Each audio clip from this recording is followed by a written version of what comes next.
నిన్న పార్లమెంట్లో మనం చూసాం. రెండు విషయాలు ఇవాళ చాలా బాధ కలుగుతా ఉన్నాయి.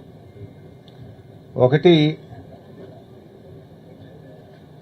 బీజేపీ ఎంపీ తెలంగాణ మీద మాట్లాడినటువంటి మాటలు ఇవాళ యావత్ తెలంగాణ ప్రజల ఆత్మగౌరవాన్ని దెబ్బతీసే విధంగా ఉంది. ఇవాళ బీజేపీ ఎంపీ మాట్లాడిన మాటలపై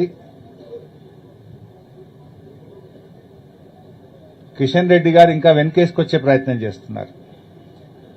తేజస్వి సూర్య మాట్లాడిన మాటలు చూస్తూ ఉంటే తెలంగాణ గుండెలు రగిలిపోతా ఉన్నాయి. బేషరతుగా క్షమాపణ చెప్పాల్సింది పోయి కిషన్ రెడ్డి గారు ఇంకా వెనకేసుకొచ్చే ప్రయత్నం చేస్తా ఉన్నారు. తెలంగాణ రాష్ట్ర ఏర్పాటును ఇండియా పాకిస్తాన్తో పోల్చడం, దేశ విభజనతో పోల్చడం అంటే 4 కోట్ల ప్రజల ఆత్మగౌరవాన్ని దెబ్బతీయడం.